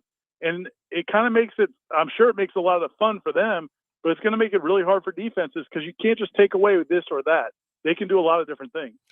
Ira, what's your gut feeling on a couple of issues? First of all, do you think some of the guys that couldn't go this past weekend will be able to give it a go against Wake Forest? I know we're not allowed to talk about injuries in certain ways, but guesswork here. Do you sense that Florida State's going to get some guys back? Well, I mean, man, listen, just the way Jared Verse was moving around on the sideline at the game looks like a guy that will be able to play. Unless there's something we don't know about, just the way he was running around and jumping and dancing, he looks like a guy who probably could play pretty soon. So I would expect you'll have him back. And then, Fabian Lovett has told people, that he expects to be back soon, maybe not this week, but maybe in the next couple of weeks. So I think he won't be out too much longer. Robert Scott at offensive tackle is the one that I really have no idea about. He was in a boot at the game. He obviously hurt his foot or ankle in that Louisville game, and we don't know. Sometimes his ankle could be a week. Sometimes it could be 2 or 3 or 4 weeks. So I don't have a good idea on that one. But I think your two best defensive linemen, I think will be coming back pretty soon. It's going to be important to try to collapse that mesh, and in particular with Verse. I love Fabian Lovett. I think he's a game changer for Florida State. But if he can't come back, hopefully they get Verse back, because I think he could wreak havoc off the edge there with that slow developing mesh. And obviously, if you don't get to Sam Hartman, as he showed yet again, he'll light it up, and this thing could be a score fest. So that brings me to my next question. We all desperately want to see this game, 2 ranked teams. What's your gut feeling about whether or not this game stays at 3:30 on Saturday? I mean, I think, if it's not a complete disaster across the state, I think there's a good chance they'll still try to play. I know they want to play. They don't want to make a bunch of changes to schedules and all that. I think they definitely want to play. And it was pointed out to me last night that, when they played that game against Miami a few years ago, it was everybody said they wouldn't be able to play, and they figured out a way to play that game. So I would definitely not rule it out. But, a lot of it's going to depend on how big it gets, how much damage it does across the state, and, whether or not it's in everybody's best interest to have people on the road. But I definitely would not rule it out at this point. Crossing our fingers, man. This should be so fun. I can't wait to talk with you tomorrow when we do Seminole Headlines, buddy. You and Corey will do it up. As always, great work. Talk to you soon. Thanks, man. See you. Yep. Be good, brother. I really hope they get to play it, too, for a lot of reasons. If they had to move the game, Tom, we were asked about this earlier. Where would they move it? I suppose you could sandwich it in that other bye week if Wake's schedule allows for it. It does. It does, doesn't it? Yeah. I looked at it yesterday, and I think they really want the home atmosphere and the home gate. You want your money, and if you can secure that instead of, say, flipping the venue to Wake and then having Wake come here next year, you just don't want to get into those implications. But Wake does not have a bye week on the 22nd of October like we do. They play Boston College. However, Wake and Boston College both share a bye week on the 15th of October. So they could move, they could move their game up a week. We could play Wake Forest on the 22nd of October, and then Wake effectively has their bye this week, and so do we. And I don't want the bye this week, although we keep talking about getting guys back and getting guys healthy. Yeah. But that stretch that we're looking at here, as it sits right now, Wake, NC State, followed by Clemson all in a row, that's going to decide the heights that you can reach in this season. If you go 2-1 in that stretch, you are in a position to maybe win the ACC or play for it. Now, we'd have to see what happens with Clemson and, how you win these games and to whom. Like, let's say you win 2 of 3. Who do you lose to? All right, well, if you let's say you lost this week, not saying you will, right, but then beat NC State and Clemson, I mean, you could very well be in a position. But the other thing I'd say, and again, this is a football-only part of a conversation with the Storm, humanity and safety and all those things. That stuff, yeah. So the university has classes canceled tomorrow through Friday. Business operations for the university are open Tuesday and Wednesday, but business operations are closed on campus for Florida State on Thursday and Friday. Just speaking from a football standpoint, I don't want preparation to be less than peak for this opponent. I mean, Thursday's not a full contact practice, but Thursday's an important practice. And you got to go through your routines. If you can't do that on Thursday and Friday, Wake has an advantage. And at that point, I wonder if I even want the game played at all, because you want to be at your peak. You got to be at your peak. I would think with the indoor practice facility, they'll be able to get through whatever they need to do. I mean, that's why you have an indoor practice facility. If it's raining, as long as the winds aren't too bad, and they love the routine though. You get out of your routine, and then maybe you got to leave your dorms because you all got to be together in a safe place for Thursday night, Friday night. I mean, what kind of headspace are you in to play the game on Saturday? You're messing with the flow of things, and they care very deeply about how they do that. I don't disagree with you on that, but what I would suggest to you is that if at any point they have to make alterations to that schedule because there's a threat of danger of the game's getting canceled. So that if they're saying players have to leave their dorms because they're in danger, we're not playing Saturday. I mean, that's because the earliest they could be in danger is Friday, really, Thursday or Friday. Yeah, Thursday to Friday. Yeah, they're not playing the game. The current modeling shows, and again, we'll see, but that this thing could be so huge of a storm, just large, that we could feel the impacts on Thursday because even though the eye's in Tampa, it stretches all the way up to Tallahassee. But you're feeling, in all likelihood, you're feeling rain. I mean, if what you're talking about is down in Tampa, the winds are not going to be to a place where they would be evacuated. Maybe if it's a major. Well, I mean, yeah, we'll see. I'm not trying to fearmonger. I'm just saying the models say it's going to be a strong sumbitch. Yeah. Well, we'll know a lot more by Wednesday, that's for sure. I mean, as it stands right now, though, I do think you're going to start hearing about schools closing. And so it's already happened with Florida State, Tuesday through Friday. They are not going to school. We do know that. Again, we'll update you throughout the week. That's why we're here. It's one of the reasons we're here. That's part of the civic duties there, so we'll get that out there. But, I mean, everybody's going to – I mean, it's the modern day. It's the internet. Everybody knows these things as they come out, but we'll relay them to you. Jeff Cameron Show, 93.3 Real Talk Radio, Warchant TV.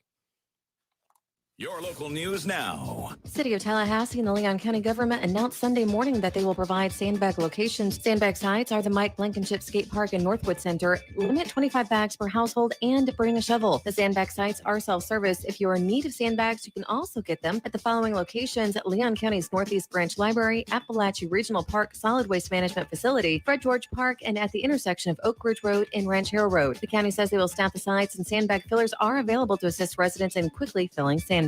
A motorcycle rider was killed following a crash on Beach Road in Taylor County Sunday. Troopers responded to the incident around 4:20 p.m. near the intersection of Beach Road and Cedar Island Road. A truck hauling a trailer reportedly was slowing to turn when the motorcycle collided with the back end of the trailer. The 21-year-old Perryman on the motorcycle was pronounced dead at the scene. This is Rachel Lene with your Real Talk 93.3 local news update, brought to you by Macklemore Systems, Tallahassee's go-to Mac store. They will be moving to a new location October 3rd. Check them out online at MacklemoreSystems.com. This is meteorologist Paul Frobley with your Real Talk 93.3 weather update.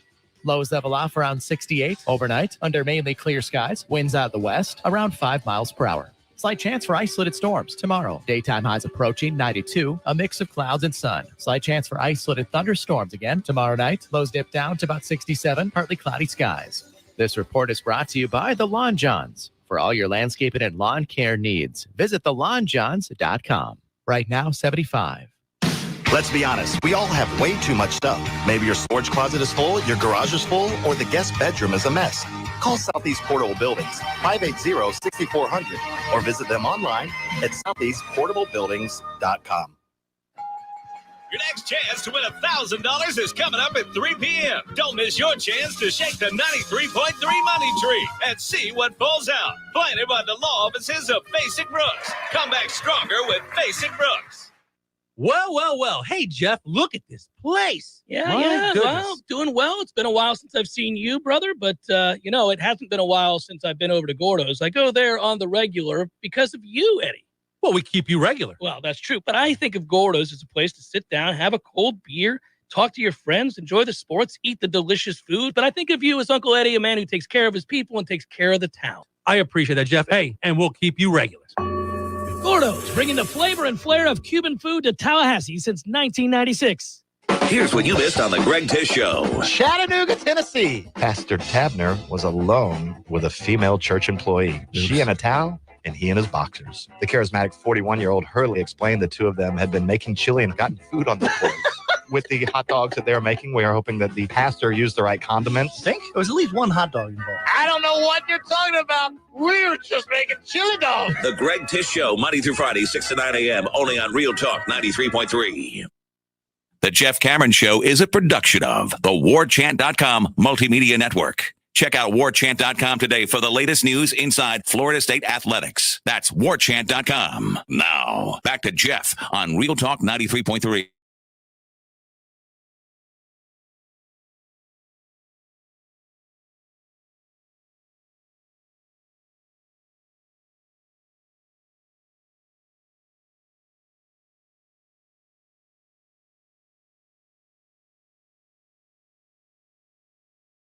It's good.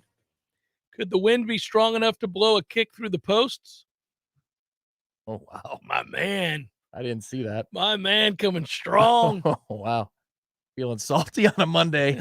He's not feeling happy at all. That missed PAT hurt his feelings. Come on, man. And even the kicks that go through, you're like, that doesn't look okay good in there. Yeah. You know what's here's the number one indicator that you know you have zero faith at all in your kicker. When you get a penalty and they move it back 5 yards, you're like, well, we got no chance to make this on an extra point. You get a false start on an extra point. You're like, oh, no, this is disastrous. Yeah, when there was one this is 27 yards, guys. We can't make this. We scored one of the touchdowns in the second half during the watch along, and I opened up a different tab because I want to see a stat. And I asked I shouldn't have, but I asked. I said, did we make that extra point? Oh. You know, and I mean it. Like, I'm not meaning it in a bad way or a snarky way. I'm legitimately, did we make it? Oh, okay, we did. All right. But if you have to ask the question at the NFL level, a little bit different, that you're far enough away that you could miss one. But in college, I mean, come on. Do you think Dr. Levi Cowan from Florida State University would mind if you and I traded reading his tweets as if we had these thoughts? Oh, God. So, like, Tom, if I jokingly said to you, and you knew it was Dr. Levi Cowan from Florida State University. Yeah. Used to be at Florida State. Now he's if I said to you, well, Tom, we're still seeing asymmetry in Ian's inner core. That's according to the latest aircraft data. Please, this is a family show. The southwestern eye wall is kind of weak right now. It's preventing rapid intensification. So some good news for Cuba the longer this remains true. But just in the interim, guys, right now we are still seeing asymmetry in Ian's inner core. So you guys keep a close eye out on that, all right? And then maybe you come back a little while later and whatever he tweets next, you read. Right. Well, the critical thing, guys, is going to be on Thursday or Friday. It's the wind shear from the cold front coming down from the northern part of the contiguous 48. Mm-hmm. That's going to be a big factor here. Well, Tom, we keep getting updates from the NOAA Hurry Hunter aircraft. Old NOAA. That's right. Absolutely. It's very important. That aircraft is giving us pictures inside the wall of Ian right now, finding that max surface winds are around 60 to 65 miles per hour. So the intensification has begun. It has been slowed, but we are seeing the radar imagery from the Grand Cayman right now. Yeah. And that's very important to keep an eye on. The GK. That's right. Yeah. And the inner wall. I've been that impressed since I've seen the walls of Jericho. That is an impressive inner wall right there. Right. Yeah. 65 to 75. Good news for Cuba, though. It is sort of stalled. So we'll continue to study that NOAA aircraft data on that southwestern eye wall. Right. The GK will be very important over the next 6 hours. In truth, though, here's hoping this thing just takes a hard right turn, goes into the Atlantic, and we can play some football. Yeah, that's one way of putting it, Tom. It's not the fun way of putting it. I think Doc has a more... Hey, has anybody paid any attention at all to baseball in the last week? I know I'm so excited about Florida State football and the Pirates suck, so my attention has waned. How'd you guys all right over the weekend? Yeah, What's 2 out going of on 3. here? Yeah. The Phillies and the Braves split 4. The Mets took 2 out of 3 from Oakland. DeGrom got spanked on Saturday. First time in 3 years he's given up more than 3 earned runs in a start. And I think it was 4 in the first inning. So now the lead, the NL East is pretty much it. That's the thing that people are going to be watching if you're a diehard baseball fan. It's a game and a half. But it's really 2 because you have the tiebreaker. We do have the tiebreaker at this point. Now, if the Braves sweep us, first of all, they'll have the lead, so the tiebreaker doesn't matter. Yeah, that would hurt. Yeah, that's this weekend. Mets, Braves, 3-game series, critical. Absolutely critical. If you're wondering, the Pirates have lost 9 out of 10 and are 56-97. Oh, no. Okay. Yeah, 56-97. You might be able to get to that 60 threshold, though. You got, what, 9 games left, 10 games left? It's not looking good. All right. Not looking good. You need to win more than 60 to avoid 100 losses. So. Here's the other thing about the Storm, though. The Storm is supposed to be, in the upper part of Florida and Georgia Friday and Saturday. And this series with the Braves is in Atlanta this weekend. You're talking about critical baseball series. Move it to New York. Gonna have to move it to New York. Or a neutral site, play to Houston. Yeah, you want to see it. I mean, in all honesty, that's rotten. You play this whole year and you know that series likely for the last 6 weeks, we've been circling that series. And now when are they going to play it? How are they going to play it? I mean, that's terrible. Well, like you said, the Storm is just going to take a turn and we're all going to be okay. baseball will be played. As long as the Noah GK cam tells you That's that right. we're good to go. Keep a close eye on that inner wall. Hope it stalls. Southwestern side of the inner wall. That's right. Westerly. That's the key right there. Yes, and Judge has not hit the home run that he needs to hit yet. And we're running out of games. You start to get nervous. You're like, damn it, man. You gonna get there? I like Judge. That wouldn't bother me. If he hits the 1, he'll hit 3 more right behind it. Or in the next Getting game or over 2. that, Yep. It's tough. It's tough. This weekend, big picture, what we saw in college football. Now, obviously, rather sleepy at the very, very top. I mentioned it already with Georgia and Alabama and Ohio State doing what they did. But after that, it got crazy and it got to be fun. And it reminded me of how weird this year is and where Florida State's, for example, so Tennessee is really able to score. They've got elite quarterback play lately. That's a big win, 38-33. They survived the near comeback from Florida. That game got really weird late. But if you look at Heupel, how quickly he's made them relevant, that's great. Oh, that's wonderful. But let me ask you, on a neutral site, you feel like Florida State and Tennessee pretty close to the same team? Oh, man, that's fireworks. That'd be a fun bowl game. It'd be a crazy game. But look, you're not assuming you lose to that team. Oh, they're a no top way. 10 team right now. That's why I'm saying we might That's- be looking at a top 10 team. That's how weird this year is. I watched Michigan playing against Maryland. I'm like, we'd be in that game. We're in that game. If we're healthy, where is the weakness that most any other top 10 team could exploit? I still would argue the secondary. It's not the Pitts of the world, though. It's not No, Tennessee's secondary. You know what I mean? Like, you look at Tennessee and you say, all right. Oh, their secondary is awful. Right. And they play so far off. I had to go back and rewatch the Florida-Tennessee game because I had the guest on for the Sunday mornings. We do a show on 3 that I host called College Football Wrap. If you guys want to start watching it, it gets posted there on Sundays at 11 a.m. And it's a fun show. We always pick 3 games before the weekend starts. So sometimes the games don't live up to the hype, but you pick 3 games, and then we have basically my equivalent or Gene's equivalent or your equivalent to these other sites on the show to talk about that game and the result. We have no equivalents. Well, you know what I mean. I said essentially. So you bring on these folks, and so whenever I'm going to host that show, well, I'm always hosting that show, but when I do, I watch those games, right? So I want to be sure that I know what I'm talking about when I welcome in these guests. So I have to go back and watch Texas and Texas Tech, and that's why I know that Texas couldn't get off the field on 3rd and 4th down. They got Texas Tech, they converted to 6 of 8 on 4th down, which will hurt your feelings, and they choke away a game. And Sark's record in the Big 12 is not good through 2 years. In fact, it's dreadful. But anyhow, we'll see, right?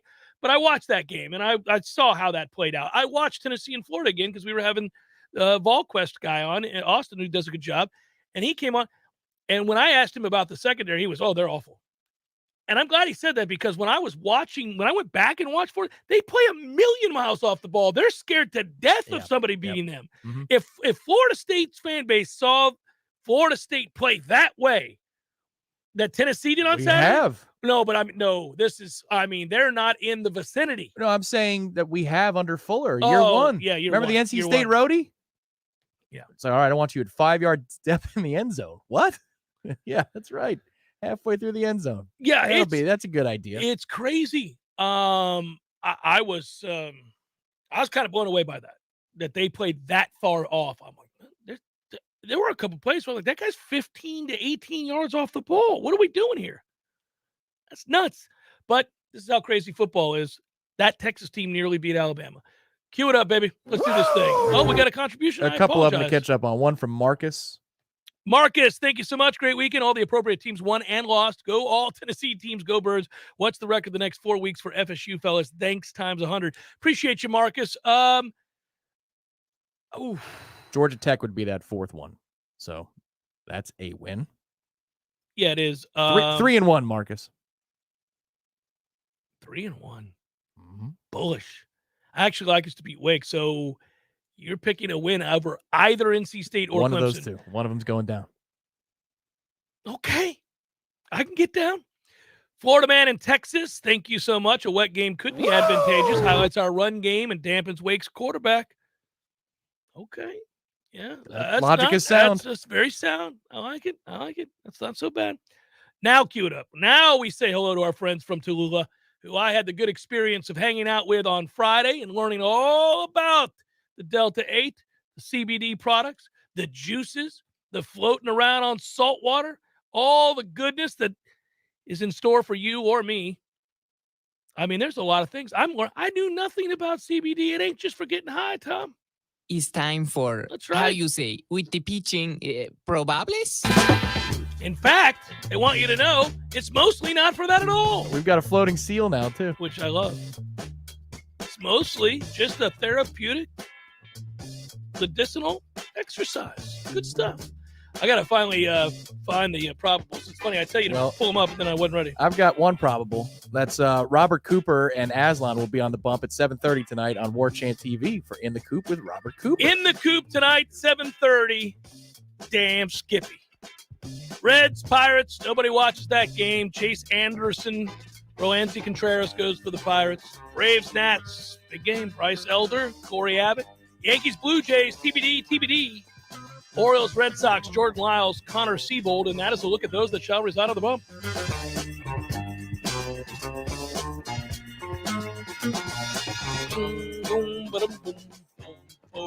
Old Jude B apparently has taken your wagering advice very seriously. We're even, Jude B. Yeah, I got killed this weekend too, Jude B. It's called gambling. Don't wager what you don't have. I will not be held responsible for your delinquency. Good work, Tom. Good work, Director Matthew. Be well, everybody, and watch In the Coop tonight at 7:30. It's good. It's real good. We'll be back with you tomorrow.